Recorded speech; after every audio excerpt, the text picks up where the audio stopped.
In 2012, the Central Bank of Nigeria introduced the cashless policy in an attempt to cut down cash handling of banks and citizens.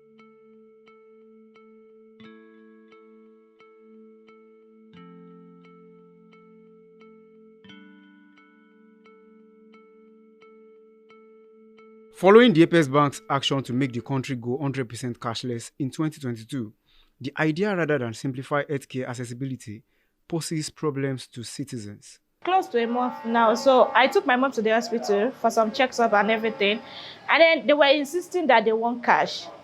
But cash was not available, so we were begging them that they should collect transfer from us. I wasn't actually the only person there. There were other people there that were like supposed to pay for one thing or the other. Probably their wife wants to give birth and everything, but they were insisting that they want cash. The implication of the cashless policy came into full play in 2023, and this is how it has impacted Nigerians' access to healthcare. When we got to some pay points, when they asked us to buy drugs, when they asked us to pay, because my mommy did about 7 dialysis. So when we got to some pay points, they would tell us they don't take transfer, that we can only pay with our card or bring cash. And I don't have card. My card is faulty around that time. So I had to keep calling my brother. My brother has card, but he's not around. So I had to keep calling him that he should try and look for a way to send this card down to me so I can make use of it. But it was not easy at all, because before the card will even get to me, it took a lot of time. So we had to hold on till the card get to us. And we are even begging them that, please, this transfer, we'll even wait for you to get the alert before we can proceed. But they said no, that we'll have to bring cash or hold our ATM. They actually gave the reason why they needed the cash. They said they need to get the stuff they will use, like the syringe and stuff like that. They're out of stock. They're going to buy the stuff that they have to pay in cash too.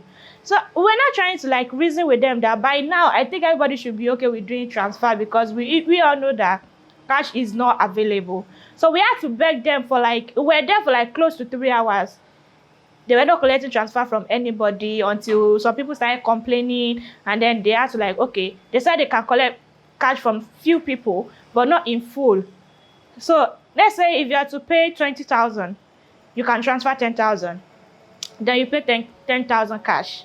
So that's how we had to go about it then. During that time, I felt sick due to this queue at banks and all. I can remember I stood in the queue for almost 8 hours. I left my house 8 a.m. in the morning and I came back around 6. And all I could got was just 4,000 naira. So I think that has been going for 2-3 weeks. So I finally broke down. I couldn't know the cause of my of the sickness, so I had to go to the hospital for checkups. So on getting to the hospital, they took my blood sample, and I think they diagnosed me for malaria. Although I told them that a month before that time that I treated malaria myself, though I used self-medication. So when I got there, their mode of payment was strictly transfer. I could see on their board the account number that I'm to pay to and everything. So they got me these cards after the test, and I was diagnosed for malaria and I paid. They had to verify the payment before they could actually proceed with my treatment. The moment we were expecting our bundle of joy, our baby, I mean, it got to that particular time and we were actually calculating and noticing how this cash crunch, the way it's moving and looking like it is going to be a very difficult one. At a point in time, they even said we should not make transfer, that is just cash. Because when we got to ICU, she wanted to run some tests while she was still on dialysis bed. So they said we have to give them cash before they can do the test. And we even telling them, okay, just do the test first, then we'll look for cash. Left to us, we already know we do not have cash and we cannot even get it. But we just had to tell them to do it. So now we wanted to pay, and then they said the hospital policy, and then they said we should not pay transfer. We can only, they did not have POS, so we just have to bring cash. So that took us a lot of time, and then we said, okay, we'll get back to them. We were just telling them that, okay, we'll get back to you, we'll look for cash and then bring it. They too did not have any alternative of getting cash, because I overheard a woman telling someone that, hello ma, did you get cash at the POS stand? That one said no. Did you get cash at the ATM stand? That one was saying no. She's now telling the person that we don't even have cash to go home. So that means it was even the cash that we want to give them. That was what they were expecting, that they would use to like transport themselves home. So we didn't get cash at that time. So we had to like beg someone, because we stayed in that hospital for a very long time, over close to a month.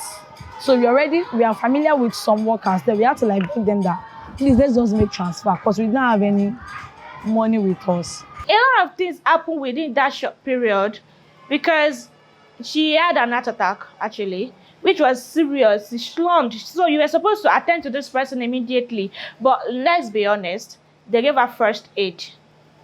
So they gave her first aid, and then they said before they can proceed with any treatment, we have to pay, and then they want it in cash. The cash issue even came across from my mom health down to me, because I need to like go home, come back to the hospital every day, because I need to get her bed sheets, dress to change on, she needs to eat, we need to buy water, everything. But the cash really caused a lot of issue. The hospital I used, there was a particular time they did something which I actually appreciate them for. We stood there for more than 1 hour, and because we were actually sleeping over, so they told us, they gave us a particular note and sign that we can actually go to the wards, sleep over, then we'll come back the following day to come and check if the alert has, if they've received the alert.